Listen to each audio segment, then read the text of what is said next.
So last हमने discussion छोड़ी थी ऑन इफेक्ट ऑफ टेम्परेचर कर रहे थे और उसमें हमने लेटेंट हीट का कॉन्सेप्ट पढ़ा था। ठीक है, तो लेट्स डिस्कस वंस अगेन कि हमने लेटेंट हीट में क्या पढ़ा था।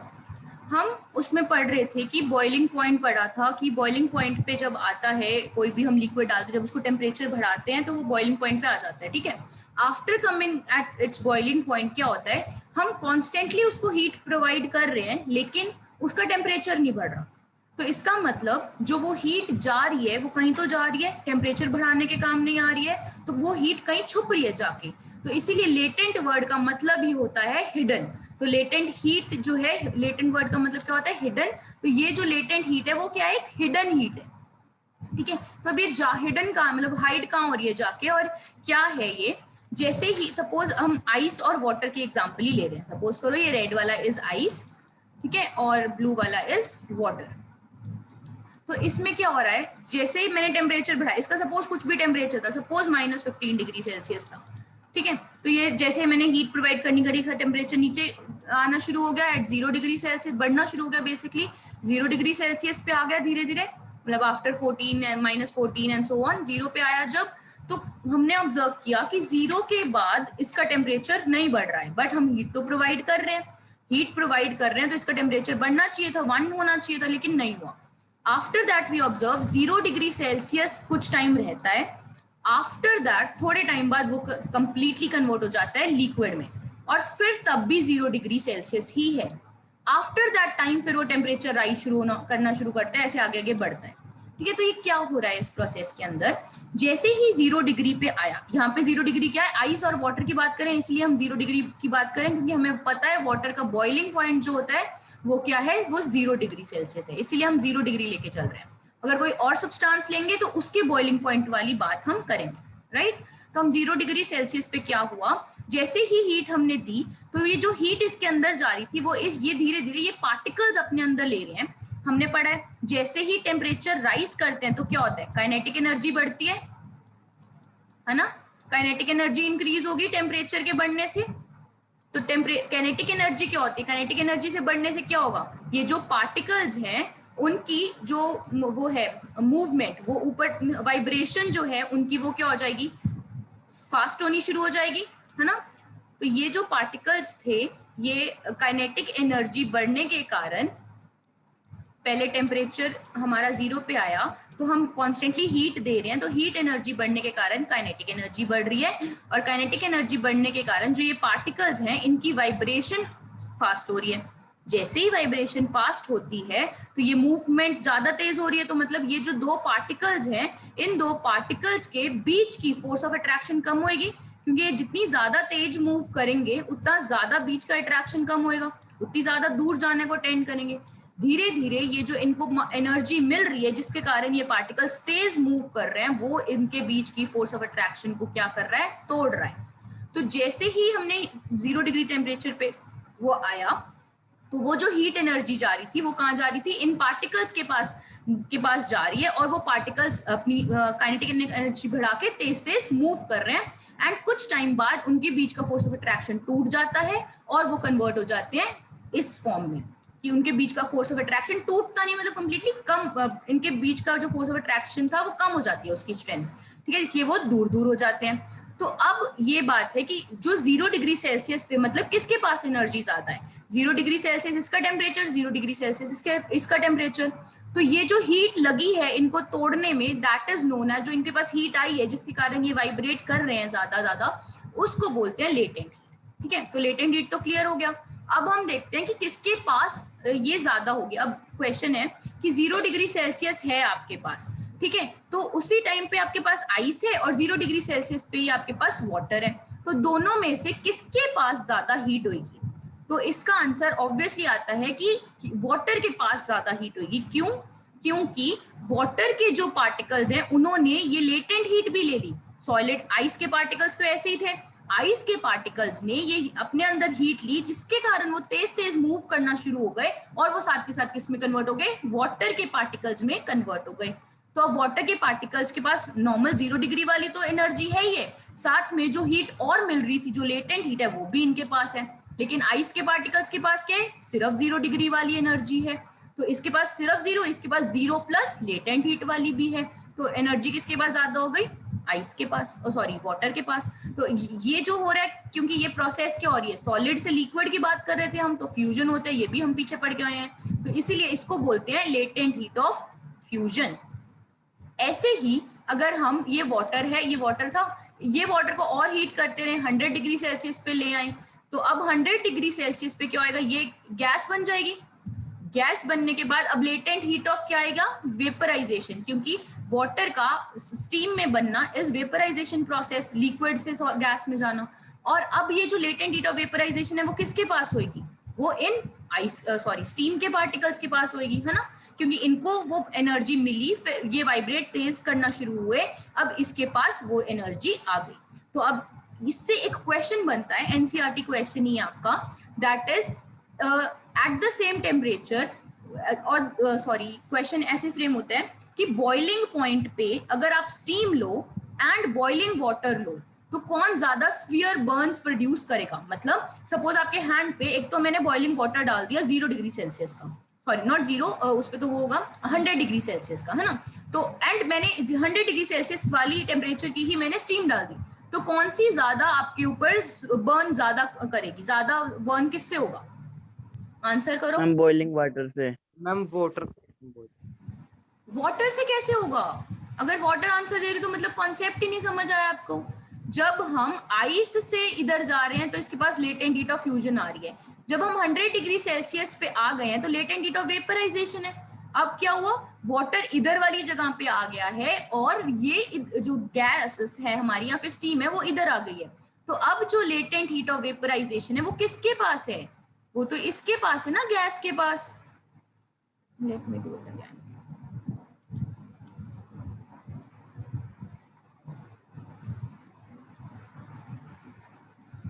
अब क्या हो रहा है, ये हमारे पास वाटर है, ठीक है, सपोज ये वाटर के पार्टिकल्स हैं, ये मैंने इसको टेम्परेचर दिया, हम इसको हीट कर रहे हैं, हीट करते करते इसके पास ये 100 डिग्री सेल्सियस पे पहुंच गया, ठीक है। कुछ टाइम बाद हमने देखा ये सारा वाटर क्या बन गया, स्टीम में कन्वर्ट हो गया है, और इसका भी टेम्परेचर क्या है, 100 डिग्री सेल्सियस ही है, फाइन। तो अब क्या हुआ कि जैसे ही 100 डिग्री सेल्सियस इसके पास हुआ, तो वो उसके बाद जितना भी हम टेम्परेचर दे रहे हैं, जितनी भी हम हीट दे रहे हैं, वो सारी एनर्जी कहाँ जा रही है, पार्टिकल्स के पास जा रही है, ताकि इनकी वाइब्रेशन और तेज हो जाए और इनके बीच का फोर्स ऑफ अट्रैक्शन और टूट जाए, ताकि वो क्या बन जाए, गैस के पार्टिकल्स बन जाए। तो जैसे ही स्टीम के पार्टिकल्स बने, अब ये स्टीम के पार्टिकल्स के पास क्या है, एक तो 100 डिग्री सेल्सियस वाली जो एनर्जी है वो, प्लस इसके पास है लेटेंट हीट, और इसके पास क्या है, सिर्फ 100 डिग्री सेल्सियस, है ना। तो किसके पास ज्यादा एनर्जी हुई, इसके पास ज्यादा हुई ना, क्योंकि इसके पास एक लेटेंट वाली भी ज्यादा है, latent heat of vaporization, LV भी इसके पास ज्यादा है, तो स्फीयर बर्न्स कौन कॉज करेगा, स्टीम कॉज करेगा। अब क्लियर है, ओके। सो नेक्स्ट हमारे पास है, आफ्टर दिस लेटेंट हीट वाला topic, last topic, second last topic है, हमने इफेक्ट ऑफ टेम्परेचर पढ़ लिया था कि क्या होता है ना, उसके बाद है इफेक्ट ऑफ प्रेशर। अब इफेक्ट ऑफ प्रेशर क्या है, सपोज जैसे देखो ये मैंने 3 वो बनाए हुए हैं फिगर्स, और इसके अंदर फर्स्ट फिगर अगर हमें सॉलिड को डिपिक्ट करना है तो इसके बीच में पार्टिकल्स कैसे बनाएंगे, क्लोज टाइटली पैक्ड, है ना, इनके बीच की जो स्पेसेस होंगी these will be very less, ऐसे ही पैक्ड होंगे टाइटली बिल्कुल। अगर ये वाटर है तो इसमें थोड़ी स्पेसिंग ज्यादा होगी, इनके बीच की स्पेस ज्यादा होती है और फोर्स ऑफ अट्रैक्शन कम होता है। अगर गैस बनाएंगे तो वो तो और भी कम होगी, है ना। तो अब क्या कर रहे हैं, अब हम क्या देख रहे हैं, बेसिकली इन तीनों फिगर्स में अगर हम व्यू पॉइंट से डिफरेंस देखें तो क्या है, सिर्फ इसमें टाइटली पैक्ड है, इसमें लूजली पैक्ड, और इसमें बहुत ज्यादा लूजली पैक्ड है, राइट, यही तो है।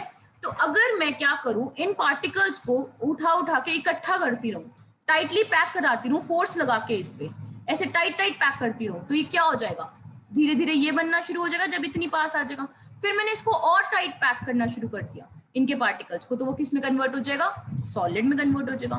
तो यही हो रहा है प्रेशर का, कि जैसे ही हम प्रेशर बढ़ाएंगे, जैसे एक फिगर है, I will show you here, ये एनसीईआरटी का ही फिगर मैंने लिया है,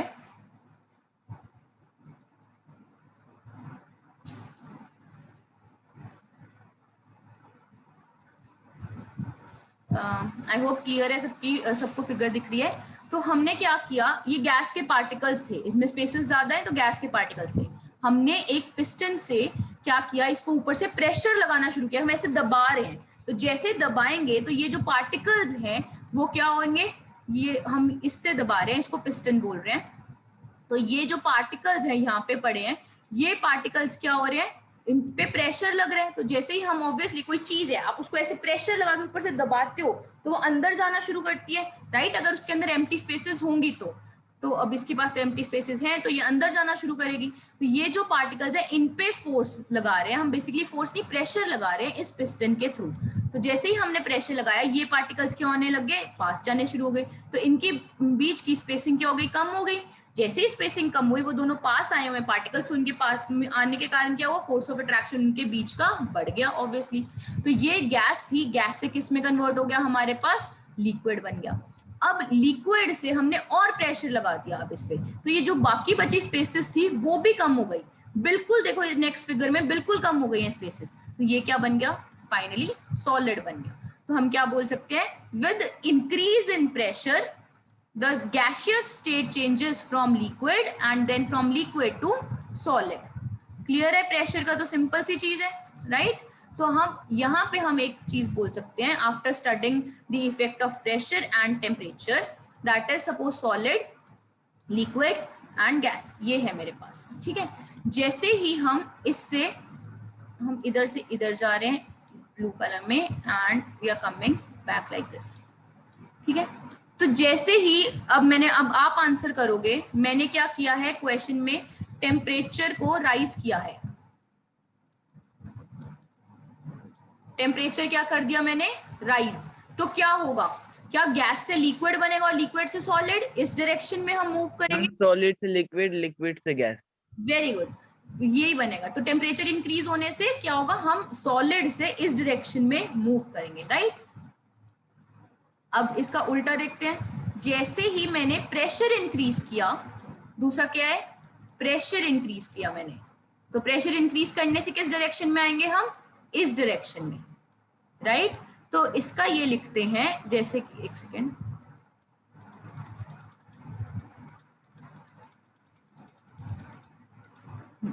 तो when we are moving from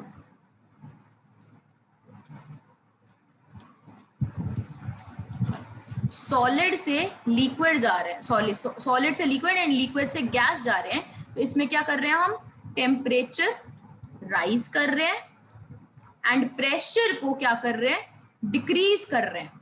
obviously pressure कम करेंगे अगर हम इस फिगर को जो हमने अभी पढ़ी है, इस फिगर में अगर उल्टा चल लो, हम इस पे प्रेशर कम करते रहेंगे, इस पे प्रेशर कम कर दिया अगर, तो वो ऊपर जाते रहेंगे and vice versa case, right. तो इसमें प्रेशर कम करेंगे, और अगर हम वापस आ रहे हैं इस डायरेक्शन में जा रहे हैं, when we are moving from gas to solid, तो क्या हो रहा है, टेम्परेचर डिक्रीज करने पे और प्रेशर इंक्रीज करने पे we will move from gaseous state to solid state, ठीक है, इस डायरेक्शन। तो I hope it is clear. इसकी एक example, yes ma'am, okay nice. तो नेक्स्ट वी हैव इसकी एग्जांपल कि ड्राई आइस होती है एक, ये शायद ही आपने कभी सुना हो। ड्राई आइस क्या होती है, सॉलिड कार्बन डाइऑक्साइड होती है। कार्बन डाइऑक्साइड तो पता है ना, CO2 जो अब हम लोग एक्सेल करते हैं, है ना। तो ड्राई आइस क्या है, अगर कार्बन डाइऑक्साइड तो एक गैस है, हमने गैस की फॉर्म में पढ़ा हुआ है कार्बन डाइऑक्साइड को, इसको जब हम प्रेशर लगा के सॉलिड बना देते हैं तो उसको नाम रखा हुआ है ड्राई आइस। ये क्या करते हैं, decrease of 1 atmospheric pressure changes directly to gaseous state. क्या हो रहा है, ये सपोज मेरे पास इसमें कार्बन डाइऑक्साइड के वो पड़े थे पार्टिकल्स, दूर दूर होंगे, मैंने इसका प्रेशर सिर्फ क्या किया, 1 एटमॉस्फेरिक प्रेशर से कम कर दिया, सॉरी बढ़ा दिया, इस पे प्रेशर बढ़ा दिया। तो ये एक सिर्फ 1 यूनिट प्रेशर, एटमॉस्फेरिक प्रेशर की यूनिट सिर्फ 1 से बढ़ाने से ही ये जो गैस थी ये डायरेक्टली कन्वर्ट हो जाती है सॉलिड के अंदर, सिर्फ 1 एटमॉस्फेयर प्रेशर बढ़ाने से, ठीक है। ये डायरेक्टली गैस में चली जाती है, ये जो बीच वाली लिक्विड स्टेट थी वो आती ही नहीं है। तो क्लियर है इफेक्ट ऑफ प्रेशर।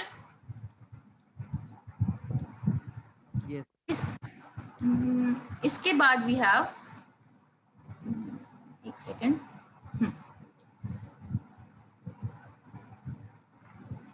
अब ये हमने सारा कन्वर्जन पढ़ लिया है कि सॉलिड से लिक्विड, लिक्विड से गैस जा रहा है जब, तो क्या हो रहा है, सारी प्रोसेसेस हम पढ़ चुके हैं कि सॉलिड से हम लिक्विड जा सकते हैं, लिक्विड से हम गैस जा सकते हैं, मतलब all the 3 states are interchangeable. तो हम इनके नाम एक बार रिवाइज कर लेते हैं, वैसे तो हम सारे कर चुके हैं। सॉलिड से जब हम लिक्विड में जाते हैं, इस प्रोसेस को क्या बोलते हैं, फ्यूजन, ठीक है। लिक्विड से जब हम गैस में जाते हैं तो इसको बोलते हैं वेपराइजेशन, क्या बोलते हैं, वेपराइजेशन, ठीक है। देन गैस से सॉलिड जाते हैं तो इसको बोलते हैं सब्लिमेशन। गैस से सॉलिड का मतलब डायरेक्ट, बीच में लिक्विड नहीं आ रहा, हम डायरेक्ट जा रहे हैं, ठीक है। सब्लिमेशन प्रोसेस पढ़ी थी ना हमने। अब है उल्टा, चलते हैं, सॉलिड से सीधा गैस बन रही है तो इसको भी हम सब्लिमेशन बोलते हैं। गैस का सीधा सॉलिड बनना, सॉलिड का सीधा गैस बनना इज सब्लिमेशन। फिर गैस का लिक्विड बनना इज नोन एज कंडेंसेशन,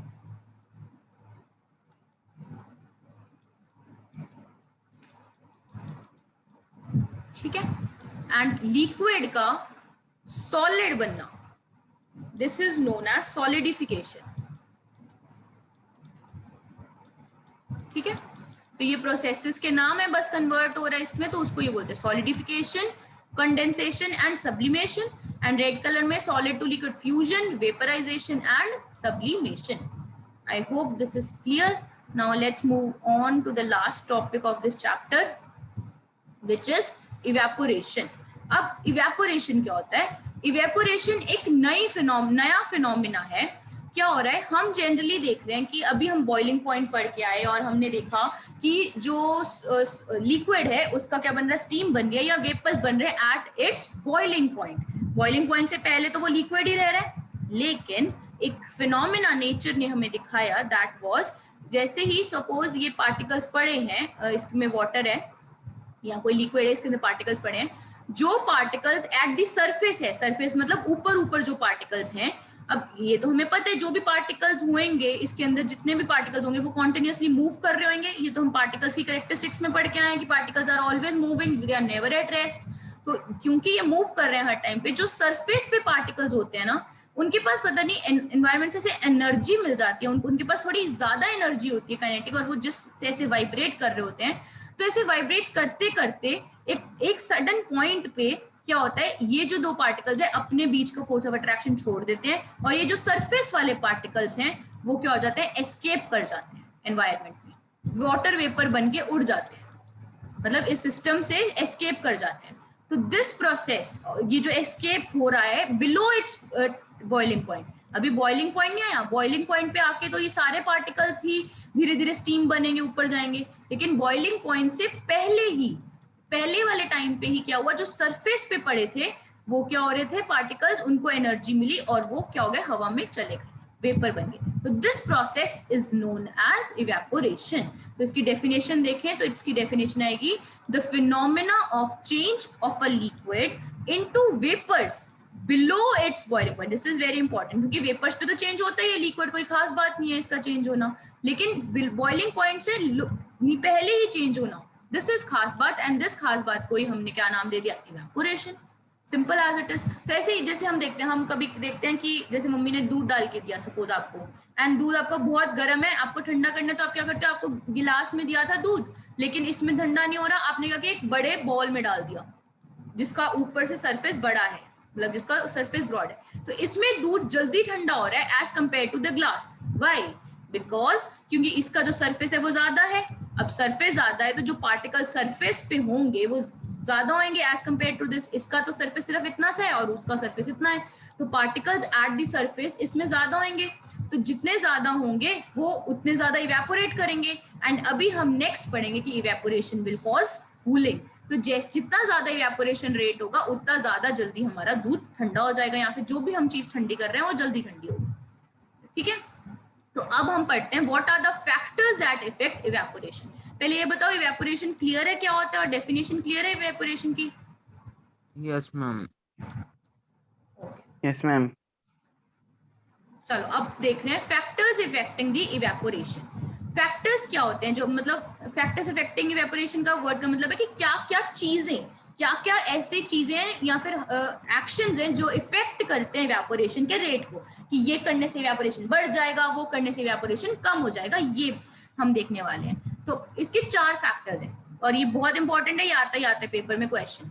तो उसमें आएगा explain the factors effecting the evaporation. पहला है सरफेस एरिया। अब अभी मैंने जो दूध वाली एग्जांपल दी उससे आपको क्लियर ही हो जाएगा कि जैसे ही हम सरफेस एरिया बढ़ाएंगे, with increase in surface area the rate of evaporation also increases. This is obviously clear, क्योंकि evaporation क्या है, एक surface phenomena है, मतलब जो particles surface पे हैं उस पे एक्ट हो रहा है। तो जितने ज्यादा particles surface पे होंगे उतना ज्यादा evaporation होएगा। इसमें कम particles है, इस पे 2 ही particles है सपोज, इसमें इतने सारे particles हैं, तो ज्यादा evaporation किसमें होगा, जिसका surface area क्या है, ज्यादा है। तो जैसे ही सरफेस एरिया इंक्रीज होता है, रेट ऑफ इवेपोरेशन भी क्या हो जाता है, इंक्रीज हो जाता है, right. Next factor that is effecting evaporation is temperature. It is obviously clear, क्योंकि ये हम इतनी बार कर चुके हैं कि टेम्परेचर के बढ़ाने से क्या होगा, काइनेटिक एनर्जी बढ़ेगी, काइनेटिक एनर्जी के बढ़ने से पार्टिकल्स का मोशन बढ़ेगा, और जैसे ही पार्टिकल्स के पास मोशन बढ़ेगा तो ये पार्टिकल्स जल्दी एस्केप हो जाएंगे, ऑब्वियस बात है, जल्दी मूव करेंगे बाहर, तो इसका मतलब इवेपोरेशन रेट भी बढ़ जाएगा। तो हमने 2 फैक्टर्स पढ़े, सरफेस एरिया के बढ़ने से हमारा इवेपोरेशन का रेट बढ़ रहा है एंड टेम्परेचर के बढ़ने से भी हमारे इवेपोरेशन का रेट बढ़ रहा है, and vice versa, surface area के कम होने से टेम्परेचर, ये रेट ऑफ इवेपोरेशन कम हो जाएगा एंड टेम्परेचर के कम होने से भी कम हो जाएगा, right. Next 2 factors are, third factor is humidity. Humidity में क्या हो रहा है, ह्यूमिडिटी होती क्या है, ह्यूमिडिटी होती है कि हवा के अंदर पानी के पार्टिकल्स का आ जाना, वाटर वेपर का एयर के अंदर स्पेसेस ऑलरेडी ऑक्यूपाई कर लेना इज नोन एज ह्यूमिडिटी। कि number of the amount of water vapour in the air when it increases, that is known as humidity. जैसे जिस दिन बारिश होती है उसके बाद हम बोलते नहीं है कि बड़ा ह्यूमिड सा मौसम हुआ हुआ है, बड़ा ह्यूमिडिटी हो रही है, घुटन सी फील हो रही है ना। तो वो क्या होता है बेसिकली, क्योंकि जो एयर है उसके बीच में वाटर पार्टिकल्स जाके स्पेसेस को फिल कर देते हैं, तो that is known as humidity. अब बताओ कि देखो, ऑब्वियस बात ये क्लियर हो गया होगा अभी तक कि ह्यूमिडिटी के इंक्रीज होने से हमारा रेट ऑफ इवेपोरेशन क्या होगा, डिक्रीज होगा। कैसे डिक्रीज होगा, क्योंकि अब जो हमारे पार्टिकल्स हैं, जैसे इवेपोरेशन सपोज इस पार्टिकल की हम इस लिक्विड की बात कर रहे हैं, इसके जो सरफेस पे पार्टिकल्स हैं उन्होंने क्या करना है, वाटर पार्टिकल्स ने क्या करना है, एस्केप होके एयर में जाना है ना। बट एयर में तभी जाएंगे जब उनके पास स्पेसेस होंगी। अब ऑलरेडी ह्यूमिडिटी इतनी ज्यादा है, वो स्पेसेस ऑलरेडी फिल हुए हैं, तो ये कहाँ जाएंगे पार्टिकल्स। तो जिस दिन ह्यूमिडिटी ज्यादा होती है उस दिन क्या होगी, हमारी रेट ऑफ इवेपोरेशन कम हो जाएगा। इसके एग्जांपल कैसे, जिस दिन ह्यूमिडिटी होती है उस दिन हमें पसीना ज्यादा आता है। क्यों आता है पसीना, हमें उतना ही आता है सेम काम करने पे, बट सूखता लेट है। क्यों, क्योंकि हमारे पसीने की इवेपोरेशन बहुत धीरे रेट से हो रही है, क्योंकि ह्यूमिडिटी ऑलरेडी है, तो इसीलिए हमारा पसीना भी लेट सूखता है, ठीक है। नेक्स्ट हमारे पास है विंड स्पीड। अब विंड स्पीड के बढ़ने से इवेपोरेशन रेट क्या हो जाएगा, बढ़ जाएगा। ऑब्वियसली कैसे, अब इस एरिया में सपोज ये है एक, ऐसे मान लो इतना सा सिस्टम हम डिस्कस कर रहे हैं, इधर मेरा क्या पड़ा है, ये मेरा लिक्विड है, इस सरफेस पे क्या होनी है, इवेपोरेशन होनी है। तो इसके सरफेस के पार्टिकल जाएंगे, ये एयर में चले गए सपोज, है ना। उसके बाद विंड, बहुत तेज हवा चल रही है, हवा के साथ ये पार्टिकल्स ब्लो हो जाएंगे, आगे चले जाएंगे, तो यहाँ पे जो सरफेस था वो फिर से खाली हो जाएगी जगह, यहाँ पे ये वाली जो जगह है वो फिर से खाली हो गई, है ना। तो ये जगह खाली हो गई, तो ये और इवेपोरेशन इसमें आ जाएगा, इवेपोरेशन का रेट बढ़ जाएगा, है ना। तो इवेपोरेशन के और पार्टिकल्स आएंगे, फिर हवा आ रही है तो वो और पार्टिकल्स को अपने साथ लेके जाती रहेगी, एंड फाइनली पार्टिकल्स का रेट बढ़ जाएगा, इवेपोरेशन के रेट बढ़ जाएगा, है ना। It is clear. चलो, तो ये हो गए हमारे फैक्टर्स। तो 4 फैक्टर्स हमने पढ़े जो इवेपोरेशन को इफेक्ट कर रहे हैं, which are number 1 surface area, second temperature, third humidity and fourth wind speed.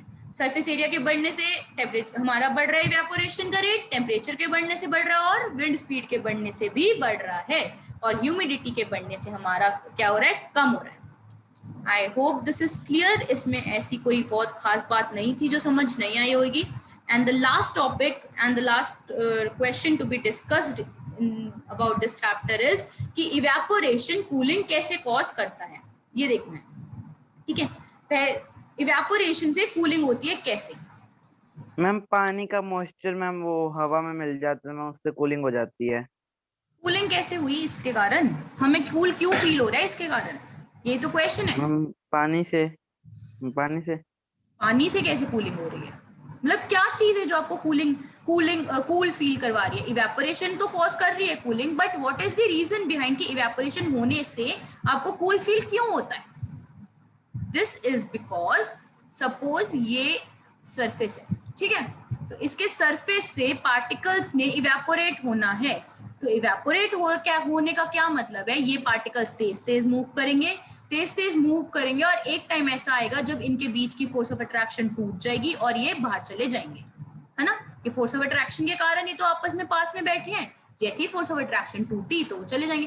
अब वो नॉर्मल चल रहे थे, एकदम से फोर्स ऑफ अट्रैक्शन कैसे बढ़ गई, कम हो गई भाई इनकी? एकदम से इनके पास इतनी एनर्जी कैसे आई? वो इससे आई कि वो सराउंडिंग में जो सराउंडिंग एनवायरमेंट है उससे वो हीट एनर्जी ये पार्टिकल्स अपने में ले लेते हैं। सराउंडिंग की क्या कर रहे हैं? हीट एनर्जी अपने में ले रहे हैं, वो एनर्जी यूज कर रहे हैं टू इवेपोरेट। तो अब सराउंडिंग की अगर हीट एनर्जी ले ली तो हमारी सराउंडिंग्स कैसी हो जाएंगी? कूल हो जाएंगी, क्योंकि हीट एनर्जी के कारण ही तो गर्म थी। वो हीट एनर्जी उन्होंने ले ली इन पार्टिकल्स ने और वो इवेपोरेट हो गए। इवेपोरेट होने के लिए एनर्जी तो चाहिए ना, तो वो क्या कर रहे हैं? इवेपोरेट होके इस वजह से रहे हैं, उनको एनर्जी मिल रही है, और वो एनर्जी कहाँ से मिल रही है? उनकी सराउंडिंग से। और वो सराउंडिंग्स जो हो जाएंगी वो क्या हो जाएंगी? कूल हो जाएंगी। I hope this is clear. तो इसी फिनोमिना पे बेस्ड दो क्वेश्चंस आते हैं, जो दो क्वेश्चंस नहीं, मतलब कि एक्सपीरियंसेस हमने खुद ने देखे हुए हैं कि एक तो है कि हम समर्स में कॉटन क्लोथ्स क्यों पहनते हैं। जनरली बोलते हैं समर्स में कॉटन क्लोथ्स पहना करो, क्यों? इट इज बिकॉज समर्स में गर्मी ज्यादा होती है तो हमें पसीना ज्यादा आता है।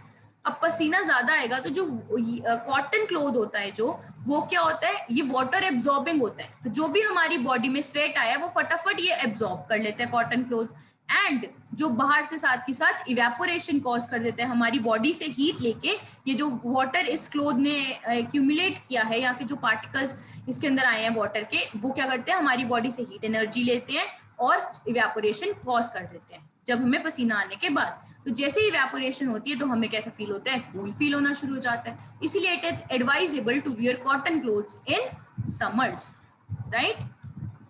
नेक्स्ट क्वेश्चन या next which we are going to discuss is कि कभी आपने भी देखा होगा, जैसे आपने कोई ठंडा चीज लिया, आपने ठंडी कोई भी कोल्ड ड्रिंक आपने किसी गिलास में डाली, या कोल्ड ड्रिंक की बोतल आप फ्रिज में से निकाल के लेके आए हो, जैसे ही आपने बाहर बहुत ज्यादा ठंडी है तो इसमें तो है ये ठंडी, आफ्टर फ्यू सेकेंड्स आप ऑब्जर्व करते हो कि इसके बाहर ऐसे ना वाटर ड्रॉपलेट्स आ जाते हैं, होते हैं ना इसके बाहर ड्रॉपलेट्स ऐसे। Yes ma'am. वो वाटर ड्रॉपलेट्स कहाँ से आते हैं? वो आते हैं एनवायरमेंट से। और किस वजह से? ये इवेपोरेशन की उल्टी चीज हो रही है। कैसे हो रही है? हवा में, अब जैसे ये है, ये हमने जो कोल्ड ड्रिंक लिए, मैम हवा का मॉइस्चर मैम वो कूल चीज पे पड़ता है और मैम वो पानी बदल जाता है। एग्जैक्टली इवेपोरेशन का ही उल्टा हो रहा है। कैसे? कि जो हवा के अंदर सिर्फ वो थे वाटर वेपर्स थे, उनको अब यहाँ से एनर्जी वो कम मिली, ये इधर से इनका टेम्परेचर डिक्रीज हुआ और वो हमारी प्रोसेस से गैसियस स्टेट से वो क्या आ गए?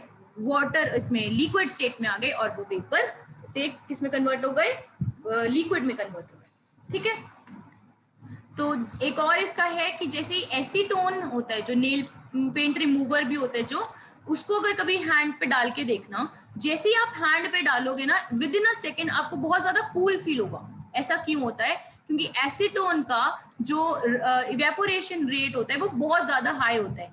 जैसे ही हम हाथ पे डालते हैं साथ के साथ वो उड़ जाता है मतलब इवेपोरेट हो जाता है, और इवेपोरेशन कॉजेस कूलिंग। तो उसके इवेपोरेशन होने से हमें कूल फील हो रहा है। तो मतलब हो क्या रहा है उसके अंदर? सपोज ये हैंड पे, जो कि हैंड से वैसे बना नहीं है बट एनीवे समझ लो आप, ठीक है। तो इवेपोरेशन के बाद आपने सपोज हैंड में ये एसीटोन डाला, ये एसीटोन क्या करता है, हमारा जो हाथ है उसकी हीट एनर्जी लेता है, हीट एनर्जी लेके उसके पास ज्यादा एनर्जी हो गई, ज्यादा एनर्जी आती, पार्टिकल्स क्या करेंगे, इवेपोरेट होना शुरू हो जाएंगे। अब हमारे हैंड की हीट एनर्जी ली है इसने, तो हमारा हैंड क्या फील करता है, कूल फील करता है। कभी घर पे ट्राई करना, मम्मी से अपने नेल पेंट रिमूवर लेना और अपने हैंड पे थोड़ा सा डाल के देखना, तो आपको बहुत ज्यादा जल्दी जल्दी ठंडा फील होगा। ठीक है, तो this is all about matter जो हमने पढ़ा, और इवेपोरेशन के जितने भी हमने पॉइंट्स थे वो डिस्कस कर लिए। कोई भी